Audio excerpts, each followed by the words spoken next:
With Darksiders 3 finally on its way, now is as good a time as any to start discussing what characters we might see in the upcoming game.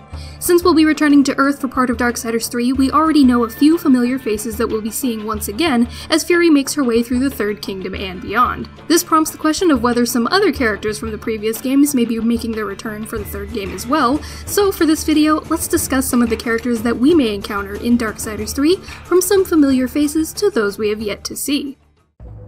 First, let's start off with the most obvious character making his return in Darksiders 3, Thane. Also known as the Black Hammer, Thane is a powerful warrior and craftsman who hails from the Maker's Realm, where he left behind his brother Thane in the Forge Lands. Besides Fury and War, Thane was one of the first characters confirmed to make a return in Darksiders 3 based on early gameplay footage. As the creator of the Armageddon Blade, Thane played a huge role in the start of the apocalypse. He also forged Mercy for War, one of the two revolvers belonging to Strife, so perhaps Thane will forge a special weapon for Fury as well.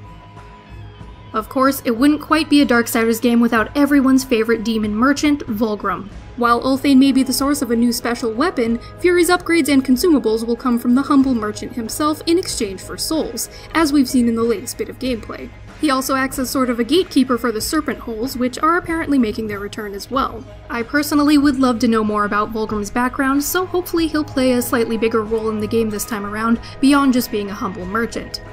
Since we'll be revisiting Earth once again for Darksiders 3, another character that we can look forward to seeing is the angelic warrior and leader of the Hellguard, Uriel. War and Death both have encountered Uriel in their respective Darksiders games during their time on Earth, so there's a good chance that Fury will do the same. If we do see Uriel again for Darksiders 3, it'll be interesting to see if she'll play more of a helpful role in Fury's quest to find the 7 deadly sins, or if she might be more of an antagonist given her disposition toward war. Another character who has made an appearance in both Darksiders games is Samael, the powerful demon prince who rejected the Destroyer's rule in Hell and was sentenced to eternal imprisonment.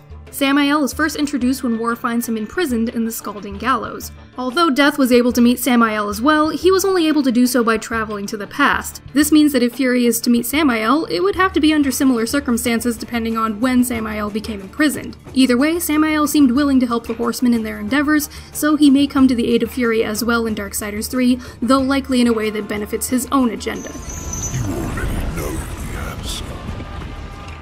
Although the events of Darksiders 3 will primarily take place on Earth, there's a chance that Fury may visit Hell in some way, which means that she's likely to encounter both the seductress Lilith and the ruler of Hell, Lucifer. Given Lilith's deceptive personality, sassy demeanor, and the fact that as the creator of the Nephilim she's technically the Horseman's mother, an encounter between her and Fury would certainly be interesting to say the least. As for the Dark Prince, we haven't actually seen Lucifer in the Darksiders games yet, but we did hear him speak with Lilith at the end of Darksiders 2 in a secret scene. Lucifer's reputation certainly precedes him, though I'm not sure how Gunfire would incorporate him into the third game, but it would be cool to finally be introduced to this menacing character.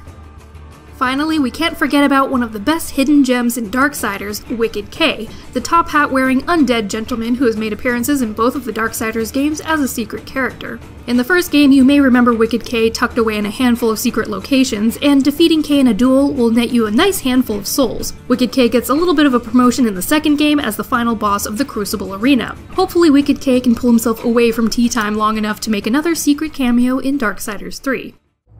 Well, there you have it. Those are my predictions for some of the familiar faces that we can expect to see in Darksiders 3. I left Strife off this list because I honestly think that he'll be fully introduced in his own separate game, but I could be wrong, and perhaps Gunfire has a surprise up their sleeves regarding the final Horseman. Anyway, let me know in the comments below which characters you're hoping to meet again in Darksiders 3, as well as what topic I should cover next. Thanks for watching, and I'll catch you at the next video.